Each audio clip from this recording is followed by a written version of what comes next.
برج السرطان من التوقعات العاطفية لشهر يناير 2021. طاقتك انت بقى يا برج السرطان بطاقة عجلة الحظ، وهي بتشير ان انت عندك فترة كويسة جدا من اول يناير لحد 15 يناير. عندك وفرة الفترة دي، هيكون الحظ محالفك يا برج السرطان. شايفة ان هيحصل تغيير في حياتك، شايفة في تغييرات ايجابية، شايفة ان لو انت منتظر الكارما او العدالة تتحقق هتتحقق يا برج السرطان. كمان انا شايفة ان انت على علاقة بشخص، الشخص ده بالنسبة لك حبيبك ورفيق روحك، لكن شايفة ان في زعل او على الاقل يعني في تباعد الفترة دي. يمكن ما يكونش انفصال او تباعد بالشكل المتوقع، احنا لسه هنشوف التباعد ده وصل لحد فين في القراءة، ولكن ايا كان بقى الزعل زعل بسيط، متخاصمين ما بتكلموش بعض، متباعدين، انفصلتوا، اتطلقتوا.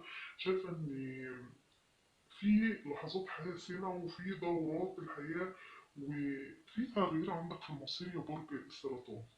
شايفة هيحصل اضطراب بالنسبة لك مفاجئ وغير متوقع.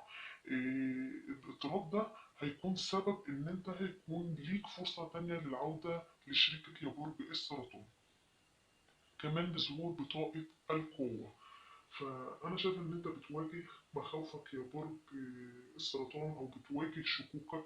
واضح إن أنت بتشك في بعض المواقف مع شريكك أو من شريكك، لكن أنت بتتحلى بالقوة والشجاعة. أنت عايز تحصل على القوة الداخلية عشان تقدر تتخطى كل العقبات أو المشاكل أو الأزمات اللي أنت بتمر بيها الفترة دي. شايف إن أنت كنت واخد موقف تجاه شريكك والموقف ده جامد شوية، لكن حاليا انت بتتحلى بالرحمة وبتحاول تراود الموقف او تحاول تسيطر على مشاعرك. انا شايفة ان انت بتحاول تسيطر على مشاعرك علشان تحصل على الهدوء يا برج السرطان. كمان شايفة ان انت عايز تتغلب على التحديات. واضح جدا ان في تحديات داخلية انت بتمر بيها وفي عقبات كتير انت بتواجهها في طريقك. العقبات دي تخص شكوك ومخاوف، انت في حاجة مخوفاك، قلقاك، مسببة لك الشك في شريكك، لكن انت بتحاول تسيطر على مخاوفك دي. كمان انا شايف ان انت عندك كل المهارات اللي انت محتاجها علشان تنجح علاقتك، لكن انت حاليا مركز ان انت تتغلب على مخاوفك الداخلية لان انت مؤمن جدا ان هي سبب المشاكل. بتحاول ان انت تسيطر على عواطفك وبتتحلى بالصبر والرحمة مع نفسك الفترة دي. شايف ان انت كنت قاسي جدا على نفسك الفترة اللي فاتت يا برج السرطان. كمان بظهور بطاقة جاستس العدالة، انت عايز العدل والعدالة يا برج السرطان. واضح جدا ان انت آه، يعني محطوط في موقف لا تحسد عليه من شريكك، لدرجة ان انت بتتمنى العدل والعدالة ومنتظر العدالة القانونية وبالفعل هتتحقق يا برج السرطان. لو انت قلقان، انا شايف ان انت بتدعي ربنا كتير ان يوريك في الشخص ده يوم على قد ما انت حبيته على قد ما انت بتتمنى ان هو ياخد عقاب. شايفة كمان ان في بينكم مشاكل وعواقب، في نزاعات، في هرمون. شايفة ان انت اتعلمت كتير من دروس الحياة. اطمن يا برج السرطان، ان شاء الله العدل والعدالة هيتحققوا والكرمة هتتحقق. ده بالنسبة لطاقتك انت يا برج السرطان. طب خلينا نشوف طاقة شريكك. بالنسبة لطاقة شريكك يا برج السرطان، أنا شايفة عامة هو في فترة من الحيرة القلق. شايفة إن هو بيحاول يلاقي التوازن.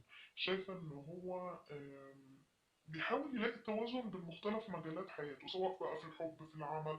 شايفة إن الشخص ده ما بين صعود وهبوط، كل ما بيقوم يقف على رجليه بيقع تاني. ولكن الشخص ده عنده حيل وبيقدر يتكيف على أي وضع وأي موقف. لكن كمان أنا شايفاه برج السرطان بيحاول ان هو يوفق بين اشياء كتيرة في وقت واحد، وده اللي بيخليه دايما بيفشل. آم، يعني الشخص ده مش مركز في حاجة معينة أو حاطط هدف معين وبيمشي تجاهه، لا بيبقى بيفكر في مليون حاجة، والمليون حاجة دول بيفشلوا بسبب إن هو مش مركز أو مدي وقته أو مجهوده للحاجة دي. كمان أنا شايفاه هو مرهق جدا وطاقته خلصت. كمان أنا شايفة إن هو بيتخذ قرار أو بيتخذ خيار مسبب له قلق وتوتر. كمان انا شايف ان هو بيمر بفتره من النضال وبيحاول يلاقي التوازن الصحيح ما بينه وما بين احتياجات شخص اخر، ربما تكون انت الشخص الاخر ده يا برج السرطان. كمان بظهور بطاقه الايد كابس، فانا شايف ان الشخص ده تخلى عنك، هرب، ابتعد، هرب من الواقع يا برج السرطان. هو حس ان هو تعب واتخنق ووصل لاخر حد بالنسبه له، فكان عايز يهرب، يبحث عن نفسه بشكل اعمق، انسحب من العلاقه. شايفاه كمان بيشعر بخيبه الامل، هو مش راضي على فكره عن الوضع اللي هو بيمر فيه، لكن هو بيبحث عن حاجه يا برج السرطان. انا مش عارفه هو بيبحث عن ايه، هنعرف دلوقتي دنيته دي فيها ايه. آه، يمكن بيبحث عن نفسه. آه، هو عامة أنا شايف إن هو في فترة من البحث، لكن هو في وحدة وسايب الموقف بيسوء ما بينك وما بينه أكتر أكتر. لكن على فكرة بكل المقاييس أو بكل الحالات يا برج السرطان أقدر أقولك إن هو مشتاق لك جدا جدا وبيشعر بقوة عاطفية تجاهك، لكن هو بيحاول يتظاهر بالشجاعة. لكن هو بالفعل هو بيتظاهر بالشجاعة، لكن من جواه تعبان جدا يا برج السرطان. كمان بظهور بطاقة الكينج كابس، فأنا شايفة إن شريكك أصبح شخص ناضج، بيبتدي يحصل على الهدوء. كمان أنا شايفاه إن هو متعاطف معاك جدا جدا، وبص هو قاعد ماسك لك كاس الحب. شايفة إن الشخص ده متسامح معاك أو عايز يتسامح معاك.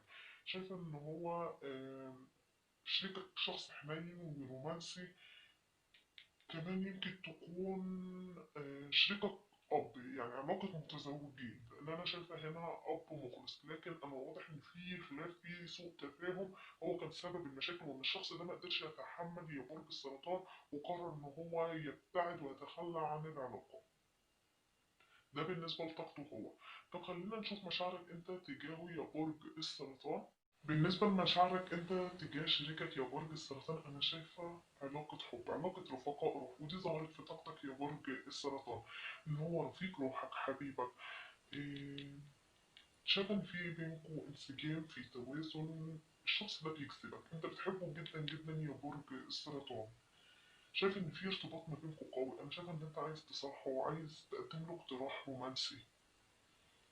كمان بظهور بطاقة الفايف سوردز، فأنا شايفة إن أنت آه، بتشعر بالهزيمة والاستسلام، واضح جدا.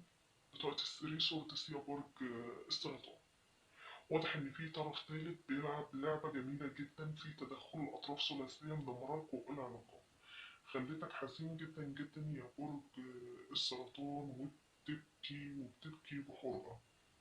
انت مريت بفترة صعبة جدا جدا الفترة اللي فاتت يا برج السرطان، لكن الحمد لله في طاقتك ان شاء الله الفترة دي هتزول من حياتك، وبإذن الله شهر يناير 2021 هيكون خير بإذن الله. شايفة ان يمكن حصل خيانة او حصل تدخل طرف ثالث يا برج السرطان، اتسبب لك في البعاد والانقسام في علاقتك، خليك بتعيش فترة من الاكتئاب، في الحزن. انت حزين جدا جدا ومضطرب ومرتبك، وفي فور ما بينك وما بين شريكك. كمان يمكن انت حاسس ان انت تعبان يا برج السرطان، او حاسس ان جسمك تعبان، حاسس بهزل في جسمك. إيه، هو في الحقيقة هو مش تعب في جسمك أو تعب عضوي، هو تعب نفسي. ده بسبب النفسية المتدمرة. انت بتمر بصراعات كبيرة، بخيبة أمل، انت مصدوم صدمة كبيرة يا برج السرطان في شريكك، أو بمعنى أصح هو في سوء تفاهم خطير ما بينك وما بين الشخص ده. يمكن يكون الطرف التالت ده دخل على حياتك انت، او حد وهم الشخص ده، لان انا شايف ان هو بيبحث عن الحقيقة، او يمكن حد وقع ما بينك وما بينه بالكلام. مش لازم تكون في خيانة ان في شخص مرتبط بيك او مرتبط بالشريك، يعني ما تاخدوش الموضوع على انه طرف تالت شريك للشخص ده، لا، ان ممكن تاخدوه ان في يعني كلام، في تأثيرات سلبية، في طرف تالت بيحاول يثير المشاكل ما بينكم، لان دي قراءة عامة ما بتأكدش ان في طرف تالت يخص الشخص ده يا برج السرطان، او هو مرتبط بيه، او انت اللي ليك طرف تالت او مرتبط بيه. لا، هي ما بتعنيش كده، علاقة ثلاثية ممكن يكون ليها كذا معنى، لكن في كل الاحوال يا برج السرطان انا شايفاك ان انت استسلمت. انت استسلمت وابتعدت يا برج السرطان، حسيت بالهزيمة واتغيرت. شايفة إن أنت قررت إن أنت تضحي بنفسك، واتعاملت مع نفسك بسلوك تخريبي، اتعاملت بسلوك مخادع، نهيت العلاقة ونهيت التواصل مع الشخص ده، وبقيت تتعامل معاه بعدوانية، بإساءة، بعنف. لكن أنا شايفة إن أنت كنت بتحاول تدافع عن نفسك، يعني ده كان رد فعل مش مقصود إن أنت بتكره الشخص ده، لا أنت بالعكس أنت بتحبه يا برج السرطان، لكن أنت كنت بتدافع عن نفسك. شايفة إن أنت مريت بفترة صعبة، وفي تحديات، لكن أنت هتتغلب على التحديات دي. ده بالنسبة لمشاعرك أنت يا برج السرطان. خلينا نشوف مشاعر الشريك تجاهك. زي ما قلت لك يا برج السرطان، بطاقة التو سوردس، وهي بتشير يا برج السرطان إن في حقيقة والشخص ده مش شايفها. واضح إن زي ما قلت لك إن في طرف تالت بيحاول يوقع ما بينك وما بينه. الحقيقة دي ظاهرة قدام الشخص ده، لكن هو مش قادر يشوفها، وده اللي خلاه بعد وبيبحث عن الحقيقة.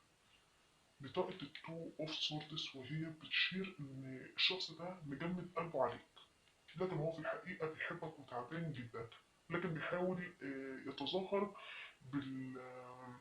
بالشجاعة والجمود. كمان انا شايفة ان هو واخد هدنة ومبتعد عن العلاقة. شايفة ان هو او انت وهو في مفترق طرق.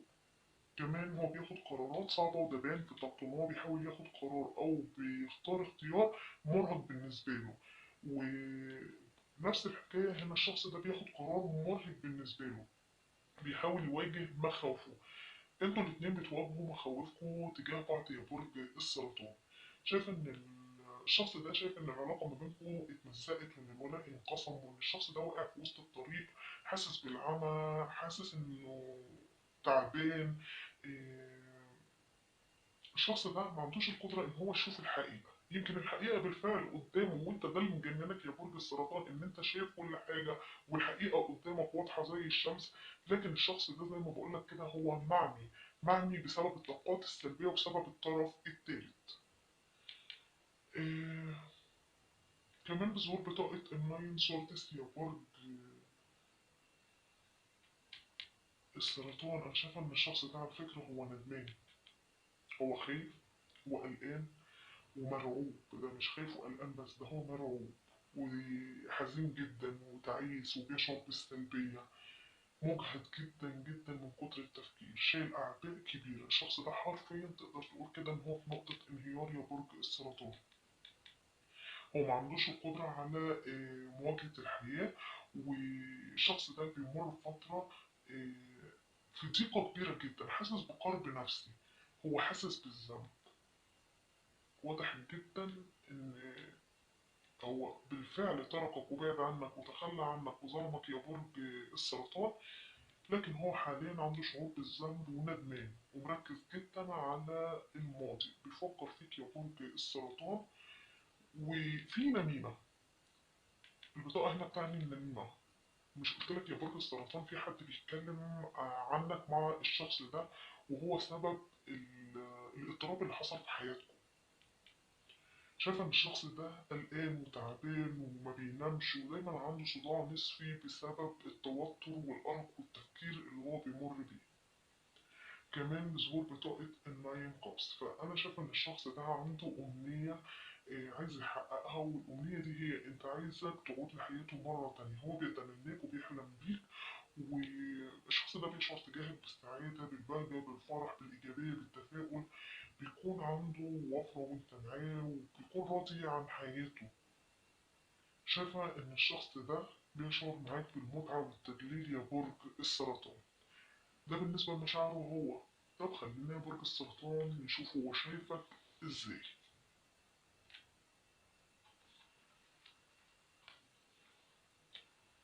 هو شايفك يا برج السرطان بتدخل فترة من البحث عن النفس، بتبحث عن نفسك وعن روحك الحقيقية، وإن أنت محتاج إن أنت تكون لوحدك علشان تفهم نفسك أكتر.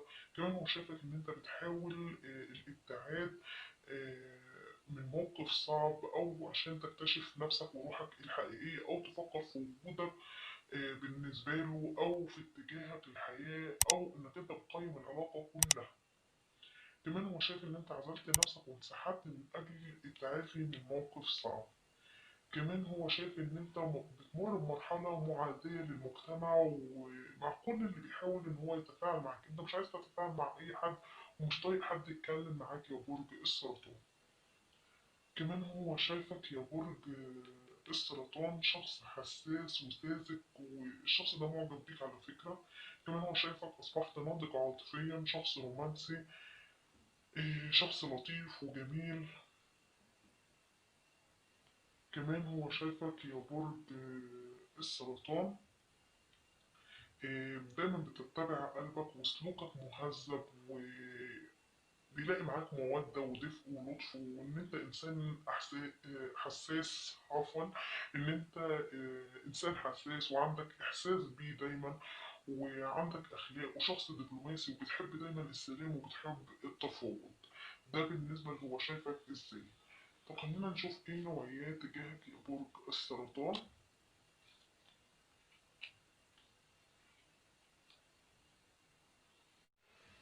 بالنسبة لنوعية يا برج السرطان، أنا شايفة إن العلاقة بينكم كان فيها انهيار مفاجئ يا برج السرطان. الدنيا زي ما تقولوا كده كان فيها نار، حرفيا. بصوا، بيرموا نفسهم من البرج عشان يفدوا نفسهم من النار. واضح إن كان في كارثة عندكم في حياتكم، أو مريتوا بموقف صعب جدا جدا ما قدرتوش تتحملوه. إيه، شايفة إن حصل لكم اضطراب مفاجئ، صدمة، تغيير ما كنتوش عاملين حسابه، ما كنتوش متوقعينه، تسبب لكم في الخسارة والمأساة. لكن أنا شايفة عامة إن الشخص ده في نواياه برج السرطان هو ناوي يحصل على الشفاء. الشخص ده أنا شايفاه بقى أكتر هدوءا. يعني على قد ما كانت الدنيا قايمة حريقة بالنسبة لكم والدنيا متدمرة وكان في كارثة بالنسبة لكم، إلا إن الشخص ده بقى أكتر هدوءا، بيحصل على الشفاء، عايز يتقدم وعايز يمضي قدما للأمام. شايف إن كل المشاكل حواليه ابتدت تهدى، وكأنه حصل على الهدوء من بعد العاصفة. شايف إن هو عايز الاستقرار. شايفة كمان يا برج السرطان بطاقة الكوين كارت، فأنا شايفة إن الشخص ده أصبح ناضج يا برج السرطان، وعايز يتعامل معاك بلطف، عايز يحقق لك السعادة. شايفة إن الشخص ده عايز يجيلك بكل إخلاص، عايز يكمل حياته معاك، عايز يديك فرصة تانية. أنا شايفة إن هو حاليا خلاص يعني تخلص من مشاكله النفسية أو الضغوط النفسية اللي بيمر بيها، وعايز يعني يعود لحياتك مرة تانية، عايز يحل المشاكل ما بينك وما بينه. بص، ماسك لك الكاس، يعني في نوعية ماسك لك الكاس، وفي طاقته ماسك لك الكاس، وعايز يعود ليك مرة تانية يا برج السرطان. وبالنسبة لخطواته القادمة، بطاقة التنقص، يعني في عودة يا برج السرطان. كده أو كده، بغض النظر عن المشاكل والانهيار والكسر اللي انتوا مريتوا بيها، إلا إن في عودة ليكوا، وإن القدر هيديكوا فرصة تانية. وده ظهر في طاقتك يا برج السرطان بظهور بطاقة عجلة الحظ. أنا شايف إن شريكك يا برج السرطان هيعود لحياتك، وهيدافع عن العلاقة اللي بينك وبينه، وهيحارب من أجل تحقيق نجاح في العلاقة. شايف إنه هيجي يحمي العلاقة ويدافع عنها بكل عزم وبكل تحدي، وهيقف وقفة معارضة قدام أي حد يفكر يعارضه. شايف إنه هيكون عنده القدرة على تحمل أي رد فعل من أي طرف هيواجهه. لكن هو حاسس إن هو متمسك بمفرده بالعلاقة.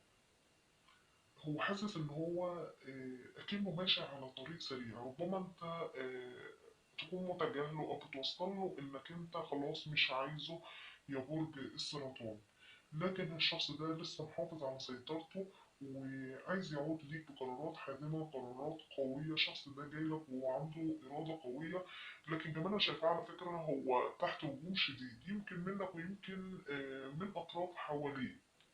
بيحاولوا يقوموا المشاكل اكتر واكتر. يعني خلاص هو بعد عنك، انت اللي بتروح له، انت فاهمين، انتوا اللي بيحاولوا يوقعوا ما بين اي طرفين. وممكن يكون اللوم والهجوم ده منك انت يا برج السرطان، اللي هو انا خلاص تعبت منك وزهقت وانا مش عايزك في حياتي واخرج من حياتي. لكن بغض النظر سواء الهجوم منك او من اي طرف تاني، هو جاي وهيتصدر وهيدافع عن العلاقة بينك وبينه. كمان بظهور بطاقة الإيد وأنوس. فأنا شايفة يا برج السرطان إن هو عايز يجيلك متسرع متقدم في حركته، جايلك مندفع، عايز يقضي معاك أوقات مثيرة. شايفة إن ممكن ياخدك ويسافر، شايفة إن في سفر، عايز يقضي معاك وقت رومانسي، عايز ياخدك ويهرب من عيون الناس كلها يا برج السرطان. شايفة إن الشخص ده بيحصل على النتائج وتعب جدا على ما وصل للنتائج دي، وعمل بجدية علشان يحصل على النتائج دي. هو لقى النتائج والحلول اللي هتخرجكم من الطاقة السلبية اللي انتوا فيها علشان تعيشوا حياة سعيدة وهنا يا برج السرطان. الشخص ده جايلك بكل إيجابية، جاي منغرف من قدميه. كمان بظهور بطاقة التين كابس يا برج السرطان. فالشخص ده عايز يعود لحياتك، عايز السعادة، عايز الأسرة السعيدة، عايز عيلته السعيدة، عايز يلم الشمل مرة تانية، عايز يعود لبيته، لحياته. شايفة إن العلاقة ما بينكم علاقة طويلة الأمد. هو عايز الاستقرار والأمن، هو بيشعر بالانسجام معاك، بيكون عنده وفرة معاك، يشعر بالسعادة الأبدية معاك. كمان هو عايز يعتني بأطفاله لو في بينكم أطفال. لو انتوا علاقة متزوجين هتقولي طب احنا متزوجناش واحنا عزاب، هقولك جايلك وعرض زواج، جايلك عايز خطوبة، عايز زواج، عايز ترسيم علاقة، عايز يبقى بينكم أطفال، عايز يكون العلاقة أكتر وأكتر. يا برج السرطان علاقتكم علاقة قدرية، ربنا حاميها وربنا حافظها، وعلاقة رفقاء روح يا برج السرطان. دي كانت القراءة العاطفية. طب خلينا نشوف نصيحة الملايكة بتقولك ايه يا برج السرطان. There is something better. هي بتقولك يا برج السرطان ان هناك شيء افضل. يعني لو انت قررت يا برج السرطان انك انت تبتعد، اصبر يا برج السرطان، ففي شيء افضل مستنيك. طب خلينا نشوف يا برج السرطان كده. طب خلينا نشوف يا برج السرطان بالنسبة لمشاعر الشريك أو إيه اللي منتظرك. هل العلاقة تكون قوية، فيها حب، فيها سعادة؟ بسم الله الرحمن الرحيم.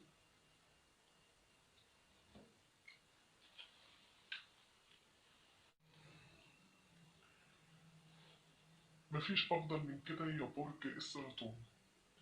بتقولك ابقى وخلي عقلك متفتح، قد يختلف توأم روحك عن النوع المعتاد وتوقعاتك. يعني لو انت متخيل ان هو هيفضل على طريقته او المعتاد او اللي انت متوقعه منه، الشخص ده الامور هتختلف معاه حرفيا، وان كل توقعاتك هتختلف يا برج السرطان. احنا كده خلاص خلصنا القراءة العاطفية. انا شايف ان شاء الله النص الاول من شهر يناير يا برج السرطان كله خير وسعادة وحب، وشريكك هيتغير حرفيا وهيكون عكس توقعاتك تماما يا برج السرطان. طب خلينا نشوف صحة وعمل يا برج السرطان. بسم الله. ناخد كارت للصحة وكارت للعمل. صحية، فهي بطاقة السكس ووندز، وهي بتشير إلى صحة جيدة أو انتصار على مرض أو نجاح في محاربة مرض. فهي بتكون في هي جيد يا برج السرطان. كمان هي بتشير لعودة ناجحة إلى الرياضة بعد الإصابة. أما من الناحية العملية والمالية فهي بطاقة الفايف وندوز، وهي بتشير إلى صراع أو منافسة في مكان عملك. يمكن بتشير إلى اضطرابات وفوضى، وهتلاقي نفسك بتواجه بعض الصراعات الشخصية مع زملائك، أو بتضطر إلى التنافس على عملاء أو مشاريع، ويمكن ده بيحصل لمجرد لفت الانتباه. كمان هي بتشير إلى اشتباكات إبداعية. بتلاقي نفسك بتطرح بعض الأفكار الجديدة مع فريقك، أما من الناحية المالية فهو بيكون عندك القليل من الصراعات المالية في الوقت الحالي.